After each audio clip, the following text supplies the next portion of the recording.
Fala, meus amigos, minhas amigas, vamos para mais um vídeo do nosso canal, que bom revê-los. Desculpe aí o longo intervalo, né? O interstício aí de quase uma semana sem fazer vídeos, né? Que aí eu estou um pouco atribulado. Mas vamos lá, né? Vamos a mais um vídeo do nosso canal e hoje nós vamos falar de um jogador que é muito interessante, um dos maiores jogadores da história do futebol italiano, que é o Roberto Baggio. E por que o Roberto Baggio foi considerado um jogador injustiçado? É isso que vocês vão ver no nosso canal. Vamos ao vídeo.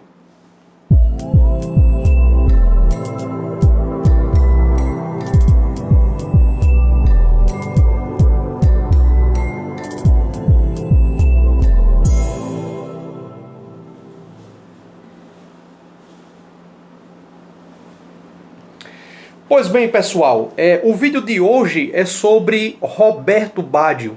Eu considero o Roberto Baggio o jogador mais técnico da história do futebol italiano. Foi o jogador italiano mais técnico. Não que a Itália não fosse aí recheada de jogadores técnicos, né? de excelentes jogadores. Então, durante a história, o futebol italiano já teve Pirlo, já teve Donadoni, já teve Massaro, já teve jogadores brilhantes, né? Giuseppe Meazza também, inclusive que leva o nome do estádio. Então a Itália é uma escola sempre recheada aí de bons jogadores. E a Itália é muito conhecida pelo fato de ser uma escola defensiva. Então teve jogadores como Franco Baresi, como Paolo Maldini, como Gentili, jogadores que eram considerados, né, foram considerados pela característica defensiva, né? Se defendiam muito bem, marcava e apoiava com a mesma eficiência. Mas o Roberto Baggio, ele foi um jogador diferente. É um jogador que jogava para frente, é um jogador que não tinha medo de arriscar, apostava muito nas jogadas individuais, tinha velocidade.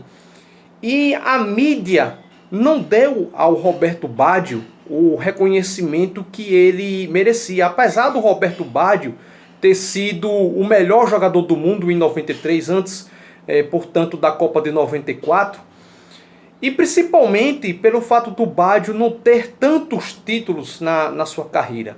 O auge do Roberto Baggio foi na Juventus, né? Embora ele tenha participado também, contribuído em outros times como o Milan, passou pela Internazionale, passou pela Fiorentina, mas foi realmente na Juventus que o Baggio teve aí o seu auge. E foi justamente na Juventus que o Baggio se tornou melhor jogador do mundo na temporada de 93. E o que acontece com o Baggio também é que o Baggio ficou muito marcado pelas sucessivas lesões na sua carreira. Então, mesmo jovem, o Baggio ele teve algumas lesões que acompanharam durante toda a sua carreira. Inclusive, quando ele foi contratado pela Fiorentina, ainda jovem, em 86, o Baggio realizou uma cirurgia, e essa cirurgia de 220 pontos no joelho. Então você imagine a gravidade da cirurgia no joelho. E poucas pessoas se atentam também que o Baggio jogou toda a Copa de 94 machucado, inclusive na final contra o Brasil, que quem assistiu e quem acompanhou aquele jogo, né, o jogo completo mesmo, vai perceber que o Baggio em alguns momentos do jogo estava caminhando, estava passeando no campo. Ele foi chutar uma bola ainda na prorrogação, sentiu a coxa. Antes do jogo contra o Brasil, nas semifinais contra a Bulgária, o Baggio teve uma distensão muscular, inclusive era dúvida, era preocupação para o jogo da final, mas mesmo assim ele jogou a final. E o Roberto Baggio tem um lado interessante também, e que eu acho que é de uma virtude, de um profissionalismo acima da média, acima do comum, é que ele não procurou desculpas. né? Ah, se eu tivesse melhor, a Itália poderia ter vencido aquela Copa, né? Se eu tivesse bem, se eu tivesse com condições. Não, ele nunca, né? Raríssimas vezes que o Baggio procurou desculpas.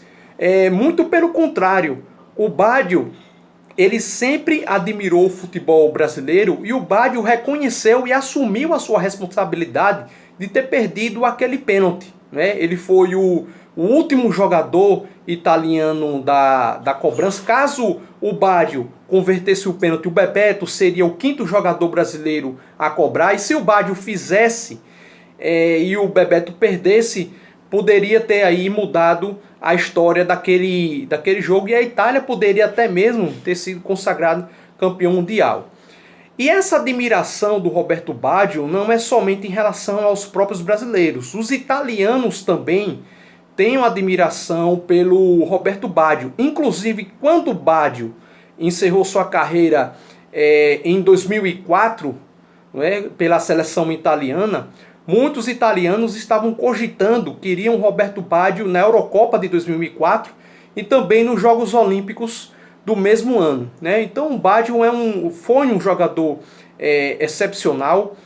Eu acho o seguinte, que o Baggio, se ele vencesse a Copa do Mundo de 94, ele seria com certeza o melhor jogador do mundo, né? Seria duas vezes o melhor jogador do mundo, já havia conquistado em 93, e o Baggio enfim, né, um dos maiores jogadores da história do futebol italiano e um dos maiores jogadores da história do futebol mundial. É pena que a mídia não dá o devido reconhecimento a ele. Certo, pessoal? Então espero que vocês tenham gostado do vídeo. Comenta aí abaixo, se inscreva e vamos para o próximo vídeo. Um abraço. Valeu, minha gente.